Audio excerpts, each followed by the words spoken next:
باقی لوگ کو تو چھوڑو، سنت اور باقی بابا لوگ کو چھوڑو، محمد صلی اللہ علیہ وسلم کو بھی ماننا ہمارے لیے حرام ہے۔ جو شخص مر چکا ہے ہم انہیں عزت کرتے ہیں، محمد صلی اللہ علیہ وسلم سے محبت کرتے ہیں، ان سے پیار کرتے ہیں، لیکن ان کی پوجا نہیں کرتے۔ آج کی تاریخ میں ہم محمد صلی اللہ علیہ وسلم سے بھی نہیں مانگ سکتے۔ لوگ کہتے ہیں آج کی تاریخ میں زندہ نہیں، معاذ اللہ۔ میں تمہیں آج کی تاریخ بتاتا ہوں کیا ہے۔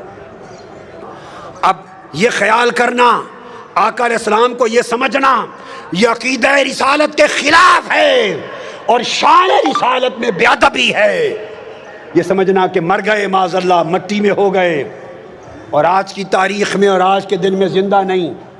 سنو، رسول پاک تو ولادت سے پہلے بھی زندہ تھے۔ کنتو نبیم وآدم بین الروح والجسد، حضرت آدم پیدا نہ ہوئے تھے تب بھی زندہ نبی تھے، آج بھی زندہ ہیں۔ حدیث پاک سنیے کہ کس طرح زندہ ہیں یا نہیں۔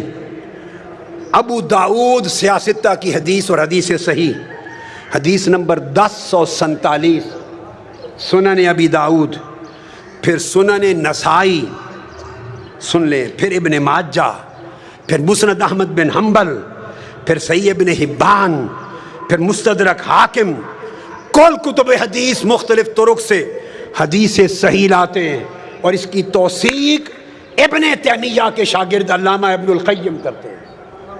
ابن القیم جلاء الافہام میں اوس بن اوس حدیث کے راوی ہیں۔ آقا علیہ السلام نے فرمایا، لوگو اکثروا علی من الصلاۃ فی یوم الجمعہ، لوگو جمعہ کے دن مجھ پر بڑی کثرت سے درود و سلام پڑھا کرو، فإن صلاتکم معروضۃ علی، تمہارا درود و سلام میرے اوپر پیش کیا جاتا ہے۔ اگر معاذ اللہ مر کے مٹی ہو گئے ہوں تو پیش کس پر کیا جاتا ہے؟ جو مر کے مٹی ہو جائے اس پر درود و سلام پیش کیا جا سکتا ہے؟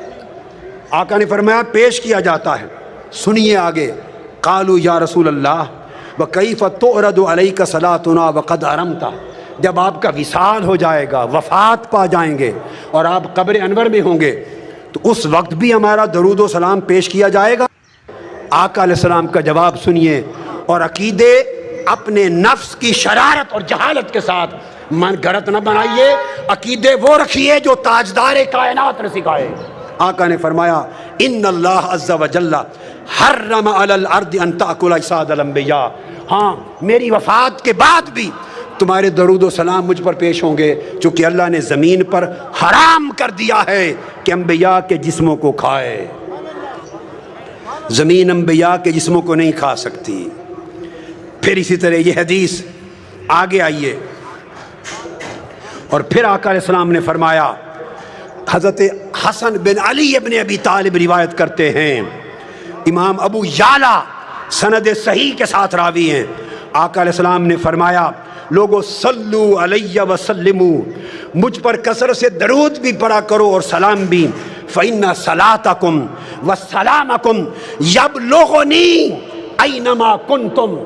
ایک تو تھا کہ فرشتے پہنچاتے ہیں، نہیں، یہ دوسری بات فرمائی، فرشتے تو نوکری کرتے ہی ہیں پہنچانے کی، فرشتے اسی طرح پہنچاتے ہیں آقا کی بارگاہ میں درود و سلام جیسے ہمارے اعمال اللہ کی بارگاہ میں پہنچاتے ہیں۔ اگر آپ یہ سمجھے اگر حضور خود سنتے ہمارا درود و سلام تو فرشتے کیوں پہنچاتے؟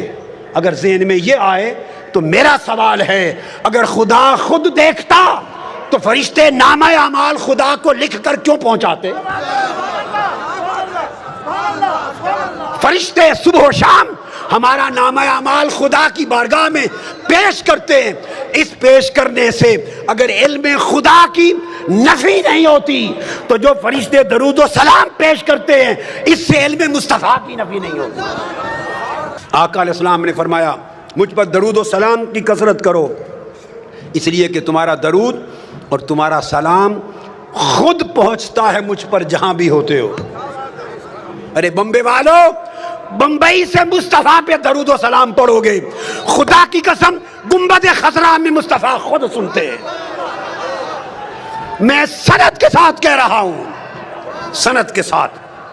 اور آقا علیہ السلام نے تو یہاں تک فرما دیا، حدیث پاک حضرت ابو ہریرہ راوی ہیں، سنن ابی داؤد اور مسند احمد بن حنبل، حدیث صحیح فرمایا ما من احد یسلم علی الا رد اللہ علی روحی حتی ارد علیہ السلام۔ کائنات کی عرضی پر جہاں بھی کوئی مسلمان مجھ پر سلام پڑھتا ہے، درود و سلام پڑھتا ہے، آقا نے فرمایا الا رد اللہ علی روحی، اللہ نے میری روح میرے جسم میں واپس لوٹا دی کی ہوئی ہے، میری روح میرے جسم میں واپس بولیے لوٹا دی ہوئی ہے۔ میں ہر سلام کرنے والے کو سن کر خود جواب دیتا ہوں۔ اگر آپ کے ذہن میں ایک لطیف علمی بات اور ذوق کی بات کہوں، خیال آئے لوٹا کیوں دی؟ اگر لوٹانی تھی تو نکالی کیوں روح پاک، اور نکال لی تو لوٹا کیوں دی؟ سنو غور سے، نکالی اس لیے تاکہ ہر نفس پر ایک بار موت کا ذائقہ سچا ثابت ہو جائے۔ کل نفس ذائقۃ الموت، موت کا ذائقہ چکھنا بولیے ثابت ہو جائے۔ آقا علیہ السلام نے بھی چکھا، اب میرا وجدان کچھ اور کہے گا، کوئی کہے گا کہ موت کا ذائقہ چکھا، اور میں کہوں گا نہیں، موت مصطفیٰ کے لبوں کو چکھنے کے لیے آئی، ہائے ہائے، موت مصطفیٰ کو چھونے کے لیے آئی۔ مولا میں محروم نہ رہ جاؤں، میں بھی چھو لوں تیرے محبوب کے لیے، اس لیے روح نکلی۔ اب سوال پیدا ہوتا ہے کہ لوٹا کیوں دی؟ قرآن کا قاعدہ ہے، نص قرآن سنیے، قرآن نے کہا وَلَلْآخِرَةُ خَيْرٌ لَكَ مِنَ الْأُولَىٰ، میرے محبوب تیری آخرت اور تیری بات کی گھڑی، ہر بات کی گھڑی پہلی گھڑی سے بہتر ہوگی، پہلی گھڑی سے بہتر ہوگی۔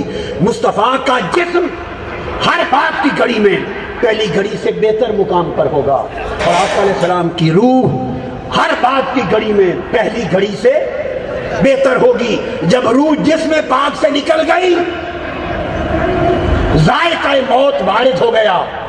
اب میں وجدانی بات کر رہا ہوں، ایسے لگتا ہے کہ جیسے روح کو جنتوں کو پیش کیا گیا ہوگا۔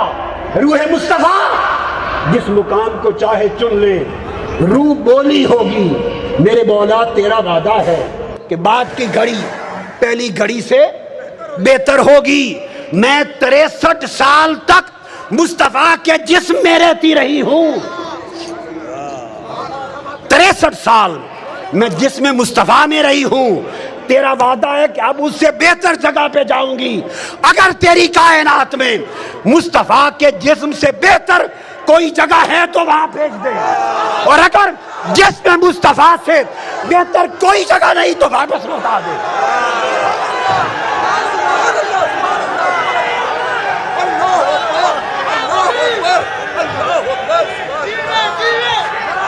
لا محالہ رحمت خدا نے جواب دیا ہوگا، رحمت خدا نے، روح مصطفیٰ کے جسم سے بہتر تو نہ فرش پر میرے پاس کوئی جگہ ہے، نہ عرش پر، نہ مکان پر، نہ لا مکان پر۔ مصطفیٰ کے جسم سے تو اعلیٰ جگہ نہیں۔ روح نے عرض کیا ہوگا باری تعالیٰ اگر جسم مصطفیٰ سے بہتر جگہ نہیں تو واپس لوٹا دے۔ حکم ہوا ہے روح مصطفیٰ پلٹ جا اور قیامت تک مصطفیٰ کے جسم میں رہے۔ اس لیے حضور جسمانی طور پہ بھی زندہ ہیں اور روحانی طور پر بھی زندہ ہیں۔